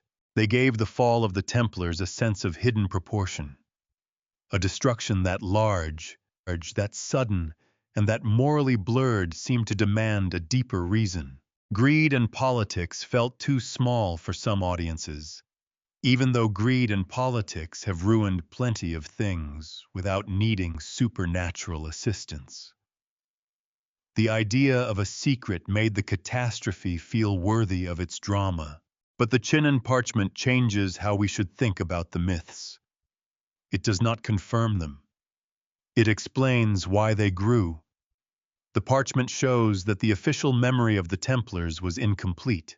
It reveals that a crucial act of papal absolution could be overlooked, misplaced, or underemphasized for centuries. That does not mean every rumor becomes plausible. It means the historical record itself contained a gap between what happened and what was remembered. Legends thrive in exactly that gap. When people learned that the highest Templar leaders had been absolved by papal representatives, the old questions gained new energy. If they were absolved, why were they destroyed? If the Church's own process was more complicated, why did the public story become so simple? If a document could remain obscure for so long, what else might be hidden? The responsible answer is, perhaps not what the legends claim, but the emotional answer is obvious, enough to keep looking. That is the true birth of the Templar myth. Not one secret meeting, not one hidden vault, not one curse shouted into the Paris air.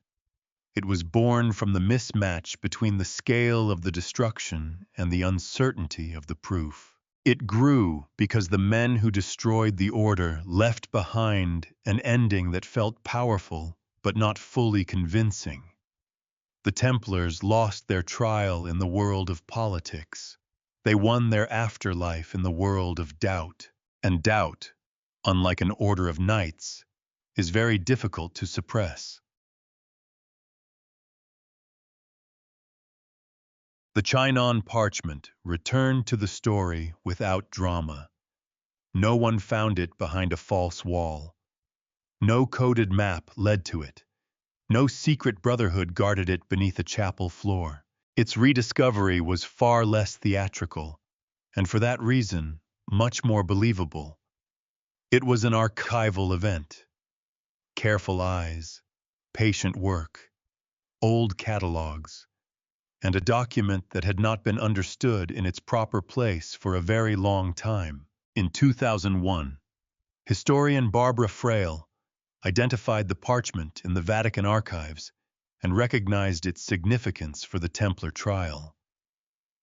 The discovery did not come from a novelist's version of research, where one page instantly overturns the world. It came from the slower reality of historical labor, where meaning often emerges because someone notices that a document is not where the story expected it to be.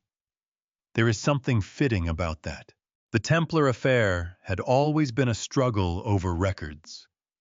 Confessions recorded under papal inquiries, royal accusations, council decrees, later chronicles. Every stage of the order's destruction passed through writing, and every written trace carried the conditions of its creation. Some documents amplified power, some preserved fear, some softened defeat into legal language, and one, sitting quietly in an archive, preserved a papal act that later memory had largely failed to absorb. The parchment had not been hidden in the melodramatic sense. That distinction is worth making because the Templars attract conspiracy the way ruins attract ivy. A misplaced or overlooked archival record is not the same as a deliberate centuries-long suppression. Archives are human systems. They are vast, imperfect, dependent on cataloging decisions, old classifications, fragile materials, and the attention of people working under constraints. Important things can be preserved and obscured at the same time. That is not always a plot. Sometimes it is bureaucracy with a long lifespan.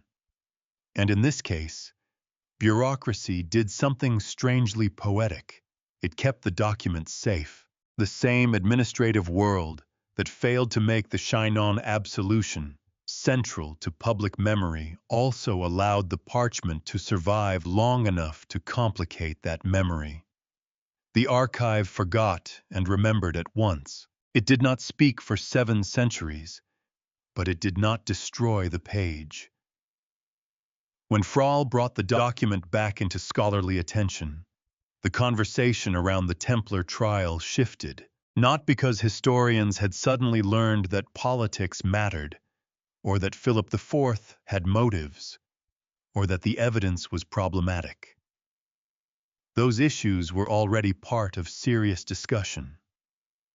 The importance of the parchment was more precise. It supplied a documentary anchor for something long blurred. The senior Templar leaders had received absolution from papal representatives in 1308. That anchor matters. Without it, the argument could be easier to dismiss as speculation or revisionist sympathy. With it, the story has to make room for a formal act of reconciliation inside the process that destroyed the order. The parchment forces a more careful reading of Clement V's role. It shows him not simply as the pope who allowed the temple to fall, but as a pope whose agents had, at one stage, restored its leaders to communion. Again, that does not make Clement heroic. It makes him complicated. And complication is often the first casualty of historical memory. The public prefers clean shapes. The guilty are condemned. The innocent are vindicated. Villains plot in darkness. Heroes die with truth on their lips. But an archive often gives us less comfortable forms. A guilty man absolved. An innocent man compromised. A cautious pope under pressure. A ruthless king using real fears. A damaged institution destroyed without a definitive institutional conviction. The Chinon parchment belongs to that second world. Its rediscovery did not erase the Templars' flaws. It did not settle every debate about initiation rituals or confessions. It did not prove that Philip invented every charge from nothing. It did not turn Jacques de Molay into a flawless martyr. What it did was more disciplined. It corrected the moral geometry of the case. It showed that the line from accusation to condemnation was not as straight as legend, or even many simplified histories had made it seem. A single archival record can do that. Not because paper is magical, but because documentation changes the weight of a claim. Before the parchment was recognized, the idea of Templar absolution could be overshadowed by the spectacle of the order's end. Afterward, the absolution had to be faced as part of the official story, not as a romantic defense invented after the fact. This is why the document's rediscovery feels almost like a reversal of the original trial. In 1707, the king's operation moved with speed. It seized bodies, property, and public attention. It created a narrative before the slower authorities could catch up. In 2001, the correction moved in the opposite manner. No spectacle, no arrests, no proclamations shouted across a kingdom. Just archival patience revealing that the loud story had missed a quiet fact. The contrast is striking. Power had made the Templars infamous in a single morning. Evidence took nearly 700 years to make them complicated again. That may be the most important lesson of the Parchment's modern life. Historical truth does not always vanish because someone burns it. Sometimes it survives in a folder, waiting for the right question. But survival is not the same as influence. A document can exist without shaping memory. It can be preserved without being understood. It can sit inside the official record while the public imagination builds castles above it. Barbara Fraill's rediscovery did not give the Templars back their order, their property, or their dead. It did not undo the interrogations or the flames. But it changed the conversation. It made it harder to repeat the old story without qualification. It reminded us that archives are not cemeteries of facts. They are unsettled places where the past can still resist the sentences imposed on it. That resistance is quiet. It has to be. Parchment does not argue loudly. It does not compete well with curses, treasure, and burning men. But when read carefully, it can alter the meaning of all three.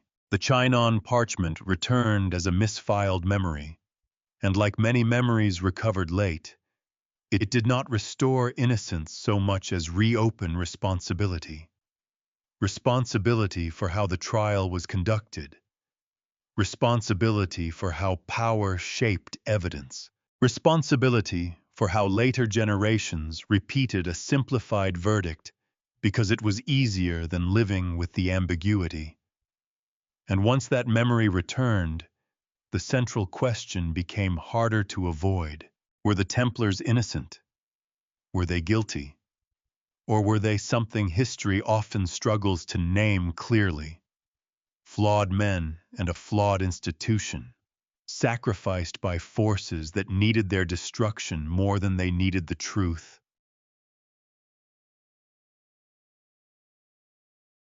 The question sounds simple until we try to answer it honestly.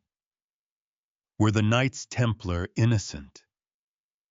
It is the kind of question that invites a courtroom ending. Yes or no.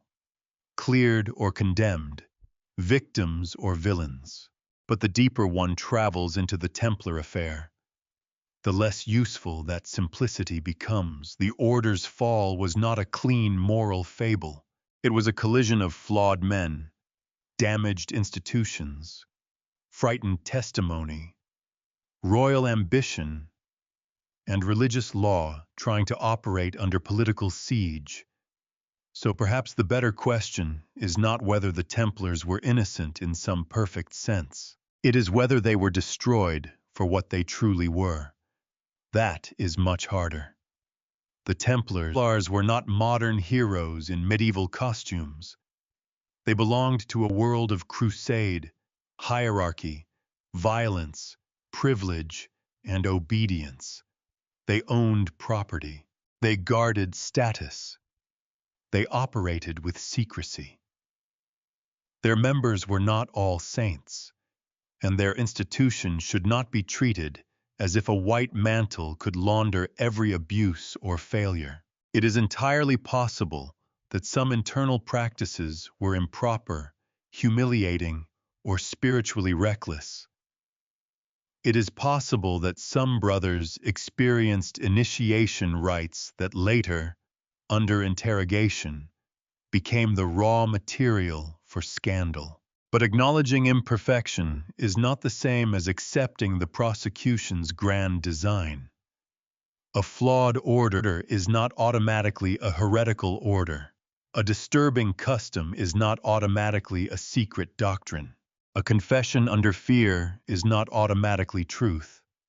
These distinctions are the only way to keep the story from collapsing into propaganda, whether royal or romantic. Philip IV needed the Templars to be guilty in a totalizing way. Many modern defenders need them to be innocent in a totalizing way. The evidence resists both demands. What we can say with more confidence is that the prosecution was politically useful to the French crown. The king had financial motives, jurisdictional motives, and a history of striking hard against groups that could be made vulnerable. He also had the advantage of timing. By moving first, arresting suddenly, and publicizing horrifying accusations, he created the emotional conditions in which the order's defense would always sound weaker than the charges against it. That does not mean every accusation was fabricated. It means the process was contaminated from the beginning. When confessions are produced under coercive conditions, they do not become worthless, but they do become unstable. They have to be handled carefully, like glass found in ashes. Some pieces may show the shape of what was there. Others may have been warped by the heat. In the Templar case, the heat was intense. Imprisonment, interrogation, torture, or the threat of it. And the knowledge that the king's men already knew the story they wanted told. This is why the Chinon parchment matters so much. It does not make the Templars pure. It does not erase the confessions. It does not prove that the order was free from abuse.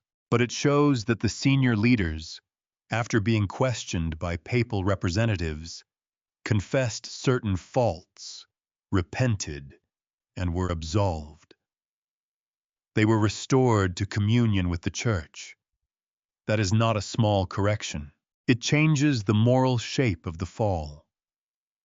If the highest leaders of the order were absolved in 1308, then the later destruction of the temple cannot be remembered simply as the Church discovering heresy and delivering justice. The truth is more conflicted.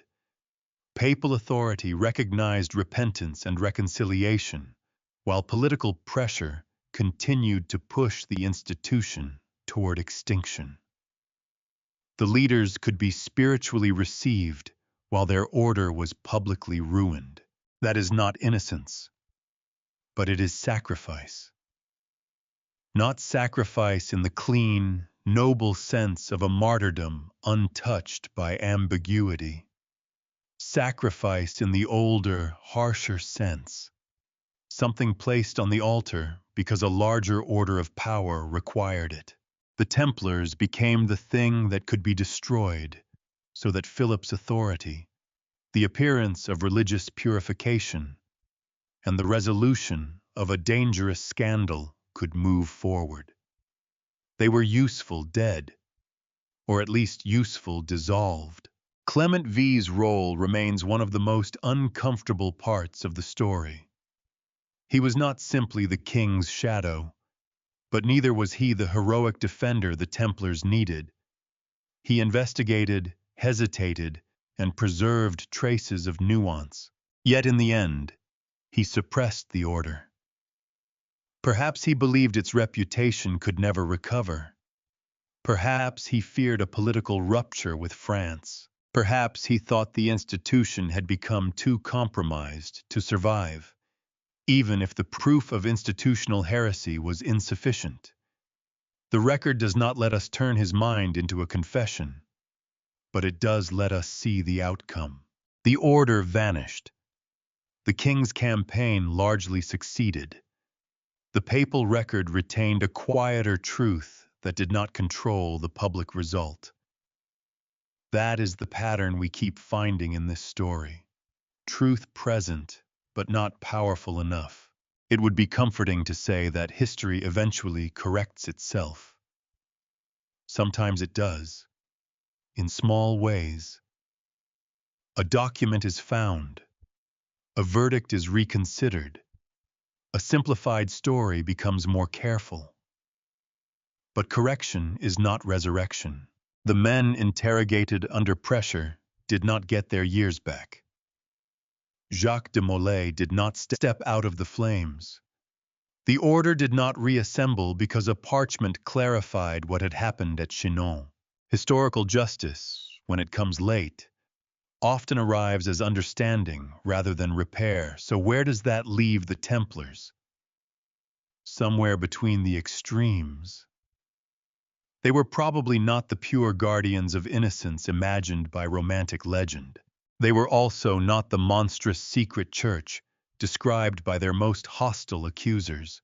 They were a powerful medieval order, perhaps internally compromised in some practices, certainly politically vulnerable, and ultimately overwhelmed by a prosecution that benefited from fear, coercion, and royal need. That may be less dramatic than the legends.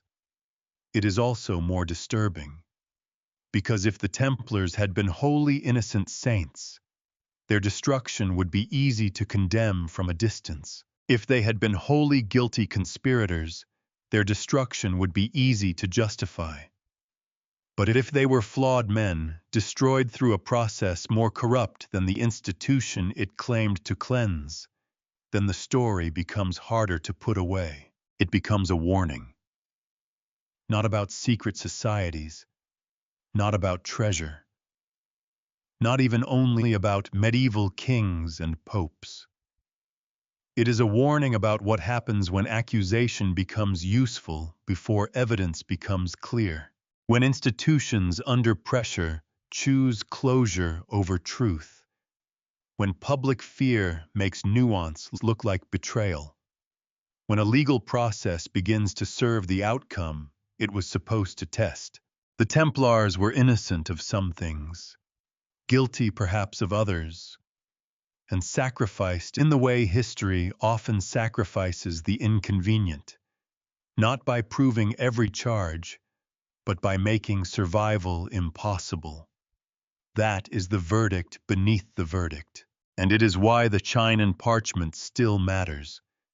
It does not ask us to worship the Templars. It asks us to notice what was done to them. The Chinon parchment does not bring the Knights Templar back. It does not reopen their houses, return their lands, restore their dead, or undo the fear that surrounded their name. It cannot soften the prisons. It cannot unwrite the confessions. It cannot step between Jacques de Molay and the fire. A document can survive catastrophe, but it cannot reverse it. What it can do is change the shape of memory. For centuries, the fall of the Templars was remembered as if the ending explained the case. They were accused, they confessed, they were destroyed. Therefore, many assumed the truth must have been simple. But the parchment reveals a quieter fact beneath that loud conclusion. In 1308, the senior leaders of the order were questioned by representatives of the Pope. They repented. They were absolved. They were restored to communion with the Church, and still the order fell. That is the part we cannot smooth over. The Templars were not flawless heroes.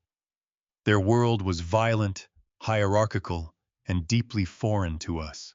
Their institution may have contained practices that were improper, secretive, or spiritually dangerous. But the case against them was shaped by more than truth. It was shaped by a king's need, by debt, by fear of heresy, by the usefulness of scandal, and by the weakness of evidence produced in the shadow of coercion. Their destruction was not a clean triumph of justice. It was an outcome made possible by pressure. That does not mean every accusation was false. It means the final story was too simple for the facts that survived it. The Chinon parchment forces us to live with that discomfort. It shows us that absolution and ruin can exist in the same history, that a man can be reconciled in one record and condemned in another, that an institution can be ended not because every charge has been proven, but because its continued existence has become politically impossible. This is why the document matters after 7 centuries. Not because it confirms the legends of hidden treasure, secret wisdom, or surviving brotherhoods. Those stories belong more to imagination than evidence. The real secret is less glamorous and more unsettling. The official memory of a famous destruction left out a crucial act of mercy. A quiet file in the Vatican archives preserved what public history had buried, and perhaps that is the final lesson of the Templars. History's loudest condemnations are not always built from certainty. Sometimes they rest on fear, sometimes on convenience, sometimes on confessions shaped by pain, sometimes on the silence of people who knew the matter was more complicated, but allowed the simpler ending to stand.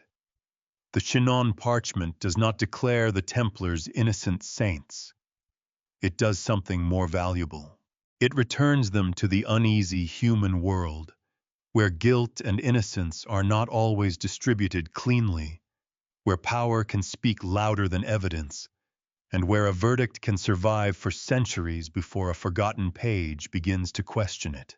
And somewhere beneath the dust of that file, the old story changes, not into a legend, into a warning.